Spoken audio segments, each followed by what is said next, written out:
Agora ele achava que Rommel e Rundstedt, ao solicitarem que mais tropas fossem transferidas para a França, estavam sendo excessivamente cautelosos e até em pânico. Ele sozinho teria de frustrar a invasão aliada, dependia dele enxergar através das fraquezas de seus generais e dos blefes do inimigo.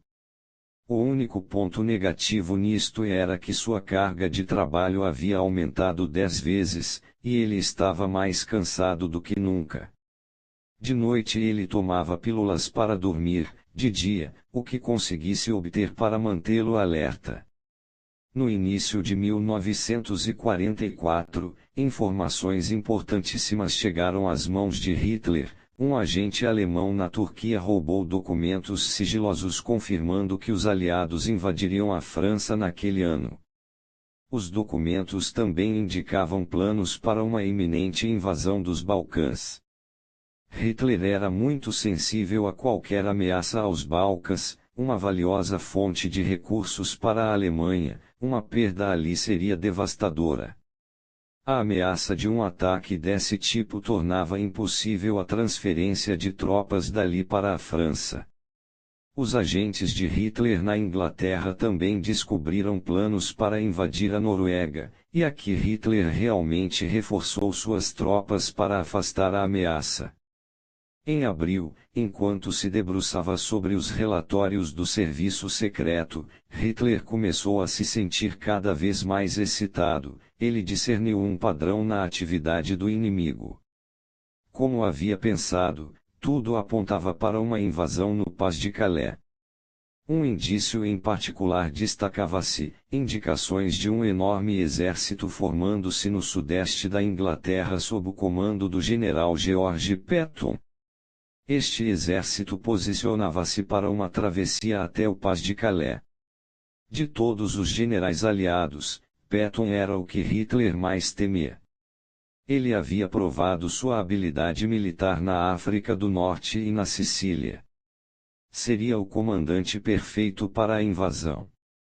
Hitler pediu mais informações sobre o exército de Patton. Aviões de reconhecimento voando alto fotografaram enormes campos militares, equipamentos para atracação, milhares de tanques movendo-se pela região rural, um oleoduto sendo construído até a costa. Quando um general alemão capturado que estivera preso na Inglaterra foi finalmente repatriado, ele viu sinais de intensa atividade na área F-USAG em sua viagem do campo de internamento até Londres. Agentes na Suíça relataram que todos os mapas da área do Pas de Calais haviam sido misteriosamente comprados. As peças de um gigantesco quebra-cabeça estavam se juntando. Agora só restava uma dúvida: quando isso ia acontecer? Quando abril virou maio, Hitler estava sob uma avalanche com todos os tipos de relatório conflitantes, boatos e observações visuais. As informações eram confusas, sobrecarregando sua mente cansada, mas duas pequenas informações do serviço secreto pareciam esclarecer o quadro. Primeiro, um agente alemão na Inglaterra relatava que os aliados atacariam a Normandia, a sudeste do Pas de Calais, entre 5 e 7 de junho. Mas os alemães tinham fortes indícios de que este homem estava operando como agente duplo, e estava claro que seu relatório fazia parte de uma campanha de desinformação aliada. O ataque provavelmente aconteceria no final de junho ou início de julho, quando o tempo era em geral mais previsível. Então, no final de maio, uma série de espiões alemães mais confiáveis viu um importante general britânico, Sir Bernard Montgomery, em Gibraltar e depois em Argel. Montgomery certamente comandaria uma grande parte de qualquer força invasora. A invasão não poderia ser iminente se ele estava tão longe. Na noite de 5 de junho, Hitler estudou atentamente os mapas. Talvez estivesse errado, talvez o plano fosse para a Normandia o tempo todo. Ele tinha de considerar ambas as opções, ele não se deixaria enganar no que poderia ser a batalha mais decisiva de sua vida. Os britânicos eram ardilosos, ele precisava manter suas forças com mobilidade caso fosse a Normandia, afinal de contas. Ele ia se comprometer antes de ter certeza. Lendo os relatórios do clima para o Canal da Mancha tempestuoso naquele fim de dia, ele tomou sua costumeira pílula para dormir e foi para a cama. No dia seguinte, de manhã cedo, Hitler acordou com uma notícia surpreendente: uma invasão em massa estava a caminho no sul da Normandia. Uma grande armada havia saído da Inglaterra no meio da noite, e centenas de paraquedistas haviam sido lançados perto da costa da Normandia. Com o avançar do dia, os relatórios ficaram mais precisos. Os aliados haviam desembarcado nas praias a sudeste de Cherbourg. Um momento crítico havia chegado. Se algumas das forças estacionadas no Pas de Calais corressem para as praias da Normandia, os aliados poderiam ser encurralados e jogados de volta no mar. Esta era a recomendação de Rommel e Rundstedt, que esperavam ansiosos pela aprovação de Hitler. Mas durante toda a noite e no dia seguinte, Hitler hesitava. Então, quando estava quase para enviar reforços para a Normandia, ele recebeu notícia de aumento de atividade aliada na área F-USAG. A Normandia seria de fato uma enorme distração. Se ele movesse suas reservas para lá, Patton atravessaria imediatamente o canal até o Pas de Calais. Não. Hitler ia esperar para ver se o ataque era para valer. E assim os dias se passaram, com Rommel e Rundstedt furiosos com sua indecisão. Depois de várias semanas, Hitler finalmente aceitou que a Normandia era o verdadeiro destino. Mas aí já era tarde demais. Os aliados haviam estabelecido uma cabeça de praia. Em agosto eles invadiram a Normandia, colocando os alemães em plena retirada. Para Hitler o desastre foi mais um sinal de incompetência das pessoas a seu redor.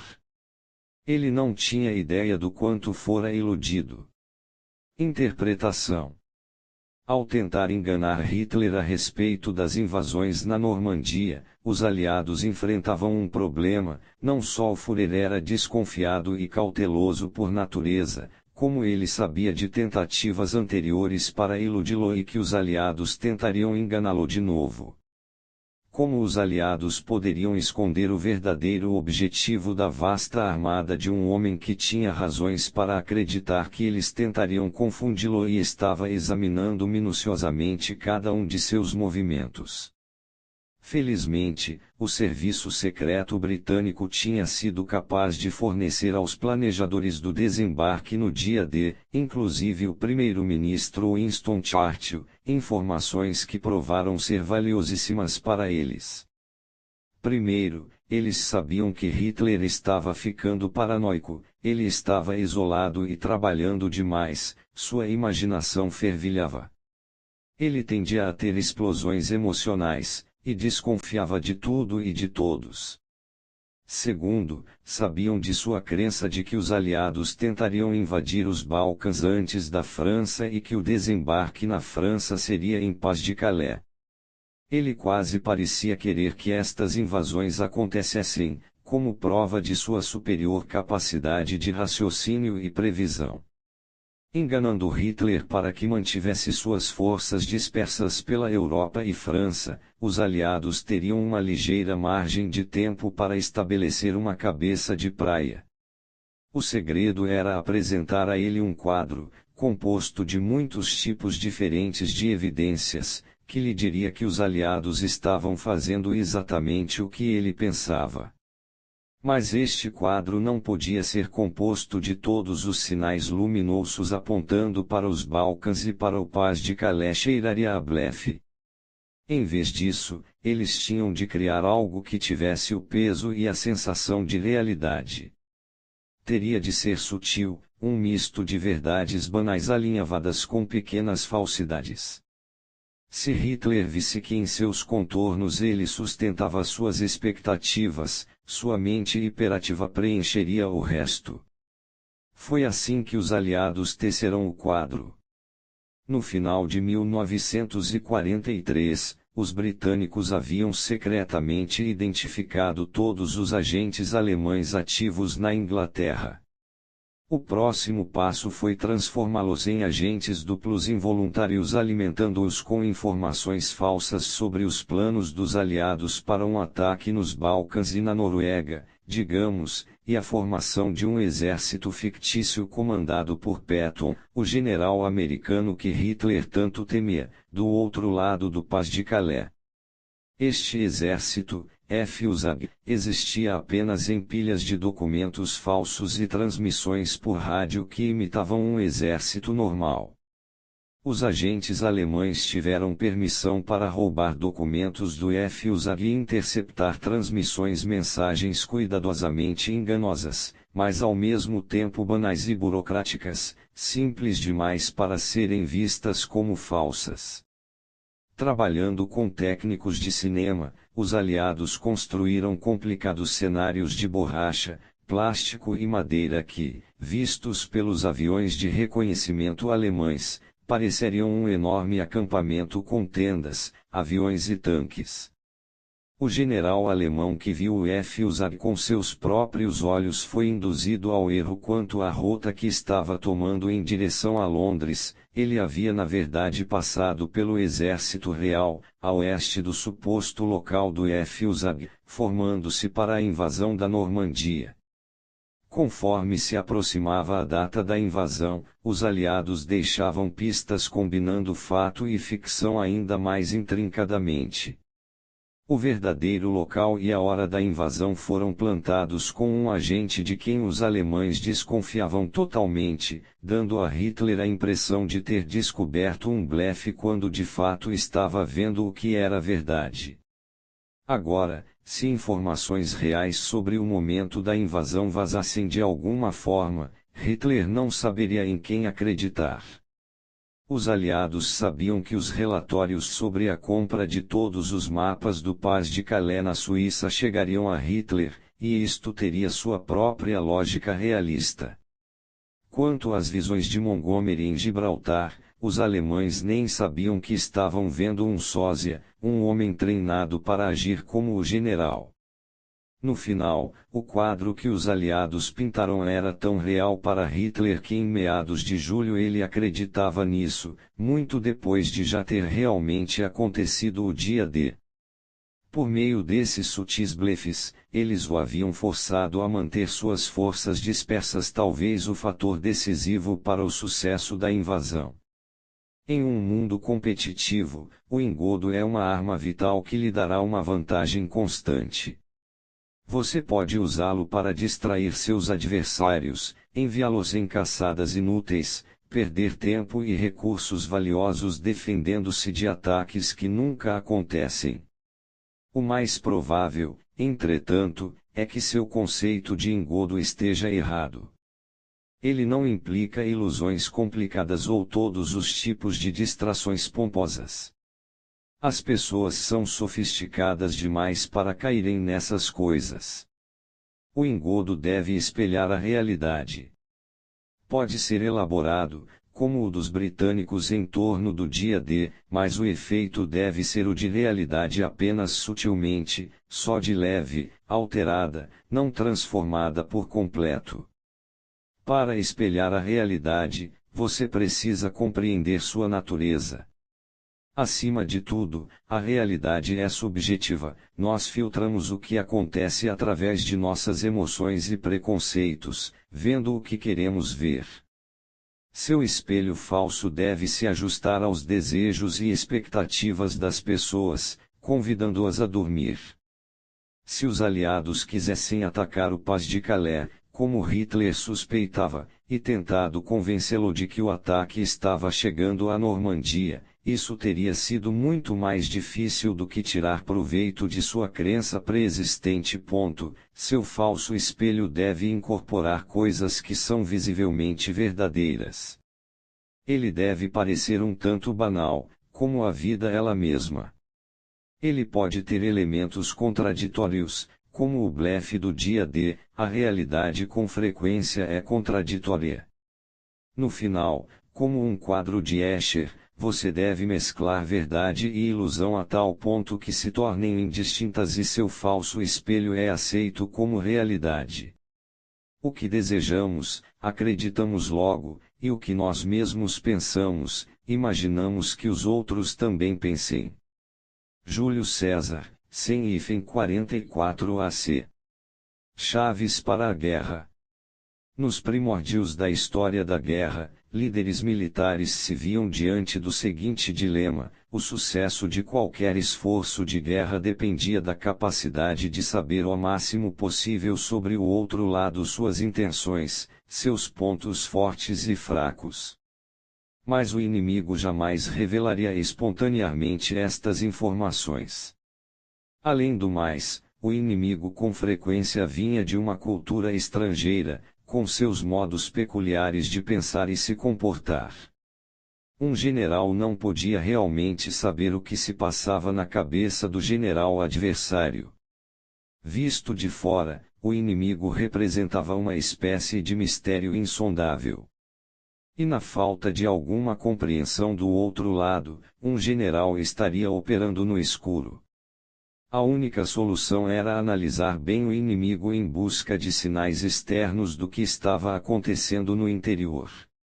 Um estrategista poderia contar as fogueiras no campo inimigo, por exemplo, e as mudanças nessa quantidade ao longo do tempo. Isso mostraria o tamanho do exército e se ele aumentava com a chegada de reservas ou diminuía ao dividir, ou talvez conforme os soldados desertavam.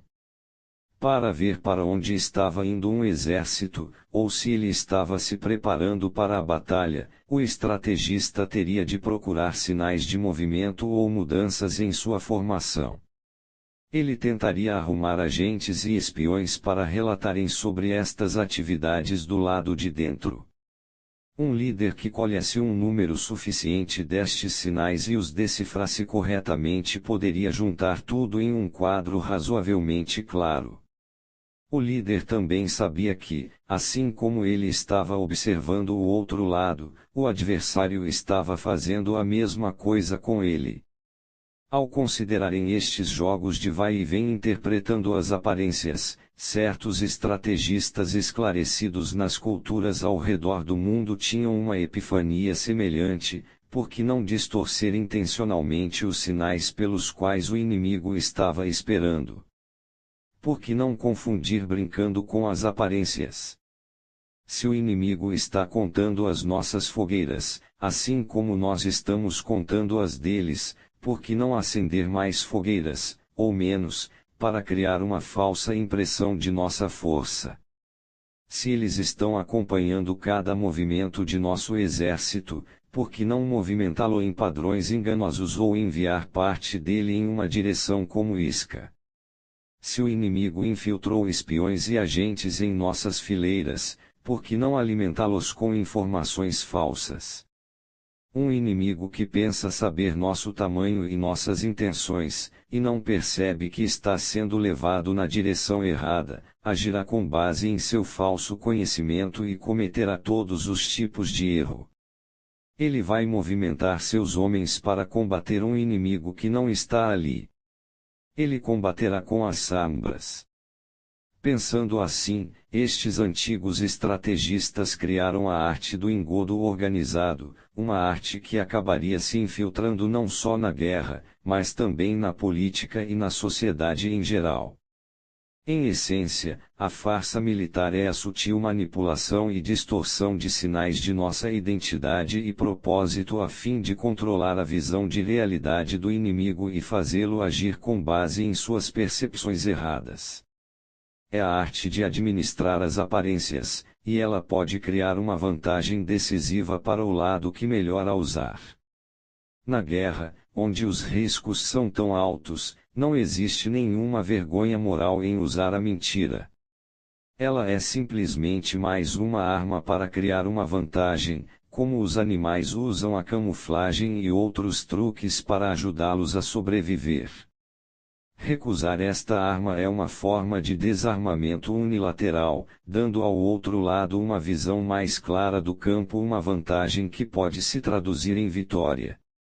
E não há nenhuma virtude ou bondade em perder uma guerra. Enfrentamos uma dinâmica semelhante em nossas batalhas diárias na vida. Somos criaturas sociais, e nossa felicidade, até nossa sobrevivência, depende de sabermos compreender o que as outras pessoas estão pretendendo ou pensando. Mas como não podemos entrar em suas cabeças, somos obrigados a ler os sinais em seus comportamentos externos. Ponderamos a respeito de suas ações no passado como indícios do que poderiam fazer no futuro. Examinamos suas palavras, seus olhares, o tom de suas vozes, certas ações que parecem carregadas de significado. Tudo que uma pessoa faz na esfera social é uma espécie de sinal. Ao mesmo tempo, estamos conscientes de que milhares de pares de olhos estão, por sua vez, nos observando, nos interpretando, e tentando sentir quais são nossas intenções. É uma batalha sem fim sobre aparência e percepção. Se as outras pessoas podem entender o que estamos pretendendo, prever o que vamos fazer, enquanto nós não temos nenhuma pista a seu respeito, elas têm uma constante vantagem sobre nós que não podem deixar de explorar. É por isso que, na esfera social, aprendemos desde cedo a usar a mentira, dizemos aos outros aquilo que eles querem ouvir, ocultando nossos verdadeiros pensamentos, fugindo à verdade, enganando para dar uma impressão melhor. Muitos desses engodos são totalmente inconscientes. Visto que as aparências são cruciais e a fraude é inevitável, o que você precisa é aumentar sua aposta, tornar suas mentiras mais conscientes e hábeis. Você precisa ser capaz de disfarçar suas manobras, deixar as pessoas desequilibradas controlando as percepções que elas têm de você e dos sinais que você emite. Neste sentido, há muita coisa que você pode aprender com as artes milenares do engodo, que estão baseadas em leis eternas da psicologia e são infinitamente aplicáveis às batalhas da vida diária. Para dominar esta arte, você precisa aceitar que ela é necessária e encontrar um prazer criativo ao manipular as aparências como se você estivesse dirigindo um filme. A seguir temos 6 formas principais de engodo militar, cada uma com sua própria vantagem. A falsa fachada, esta é a forma mais antiga de engodo militar. Originalmente ela implicava fazer o inimigo acreditar que se era mais fraco do que na realidade. Um líder fingiria uma retirada, digamos, colocando uma armadilha para o inimigo cair, atraindo-o para uma emboscada. Esta era a tática preferida de Sun Tzu. A aparência de fraqueza muitas vezes desperta o lado agressivo das pessoas, fazendo-as trocar a estratégia e a prudência por um ataque emocional e violento. Quando Napoleão se viu em número menor e em uma posição estratégica vulnerável antes da Batalha de Austerlitz, intencionalmente deu sinais de estar em pânico, indeciso e assustado. Os exércitos inimigos abandonaram sua posição forte para atacá-lo e caíram direto em uma armadilha. Foi sua maior vitória. Controlar a fachada que você apresenta ao mundo é a técnica de engodo mais crítica. As pessoas reagem de forma mais direta ao que veem, ao que é mais visível aos olhos. Se você parece mais esperto, se você parece mentiroso, eles levantam a guarda e será impossível enganá-los. Em vez disso, você precisa apresentar uma fachada que faça o oposto, desarme suspeitas. A melhor fachada é a fraqueza, que fará o outro lado se sentir superior a você, de modo que, ou eles o ignoram, e ser ignorado vale muito às vezes, ou são atraídos para uma ação agressiva no momento errado. Quando já é tarde demais, quando já estão comprometidos, eles podem descobrir da maneira mais difícil que você não é tão fraco assim, afinal de contas. Nas batalhas da vida diária, fazer as pessoas pensarem que são melhores do que você, mais espertas, mais fortes, mais competentes, quase sempre é o mais sensato. Você terá fôlego para traçar seus planos, para manipular. Em uma variação desta estratégia, a fachada de virtude, honestidade e integridade é, com frequência, o disfarce perfeito em um mundo político. Estas qualidades podem não parecer fracas, mas servem à mesma função: elas desarmam as desconfianças das pessoas. Nessa situação, entretanto, é importante não ser apanhado fazendo algo desonesto. Aparecer como um hipócrita vai fazê-lo retroagir muito no jogo das fraudes. Em geral, como os estrategistas defendiam na antiga China, você deve apresentar uma face ao mundo que prometa o oposto do que realmente planeja fazer. Se está se aprontando para atacar, pareça despreparado para uma luta ou muito confortável e relaxado para estar tramando uma guerra. Pareça calmo e amigável. Isto o ajudará a ganhar controle sobre sua aparência e aguçará sua habilidade para manter seus adversários no escuro. O ataque isca, este é outro ardil que data de épocas antigas, e continua sendo talvez a manobra fraudulenta militar mais comum. Ela começa como a solução para um problema: se o inimigo soubesse que você iria atacar o ponto A, colocaria todas suas defesas ali e tornaria seu trabalho muito difícil. Mas enganá-lo quanto a isso não é fácil, mesmo que antes da batalha você fosse capaz de disfarçar suas intenções e enganá-lo para que desistisse de concentrar suas forças no ponto A. Assim que ele visse seu exército dirigindo-se para lá, correria para defendê-lo.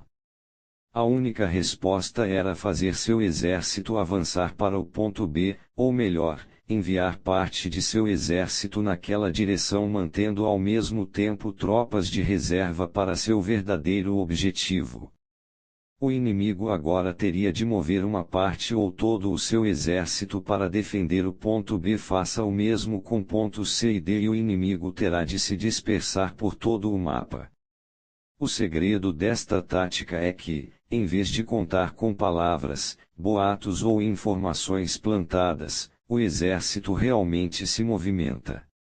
Ele faz uma ação concreta. As forças inimigas não podem se permitir o luxo de adivinhar se está em jogo um blefe. Se ele adivinharem errado, as consequências são desastrosas.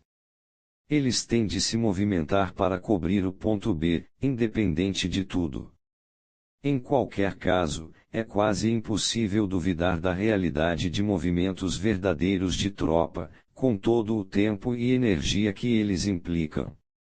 Portanto, o ataque isca mantém o inimigo disperso e ignorando suas intenções, o maior sonho de qualquer general. O ataque isca é também uma estratégia crítica na vida diária, quando você precisa reter o poder para ocultar suas intenções. Para impedir as pessoas de defenderem os pontos que você quer atacar, você deve seguir o modelo militar e fazer gestos reais em direção a uma meta que não o interesse. Você deve investir tempo e energia para atacar esse ponto, em vez de simplesmente tentar sinalizar a intenção com palavras. Ações têm tanto peso e parecem tão reais que as pessoas naturalmente vão supor que esse é seu verdadeiro objetivo. A atenção delas é distraída de seu verdadeiro alvo, as defesas delas se dispersam e enfraquecem. Camuflagem, a habilidade para se misturar ao ambiente, é uma das formas mais aterrorizantes de fraude militar. Em tempos modernos, os asiáticos se mostraram particularmente peritos nesta arte. Nas batalhas de Guadalcanal e Iwo Jima, durante a Segunda Guerra Mundial, os soldados americanos ficaram estarrecidos com a habilidade de seus inimigos japoneses em se mesclarem com os variados terrenos do cenário no Pacífico. Costurando grama, folhas, galhos e folhagem a seus uniformes e capacetes, os japoneses se fundiam com a floresta, mas a floresta avançava pouco a pouco, sem ninguém perceber até ser tarde demais. Nem podiam os americanos localizar com precisão as armas japonesas, pois seus canoas estavam ocultos por rachaduras naturais nas pedras ou escondidos sob disfarces removíveis de camuflagem.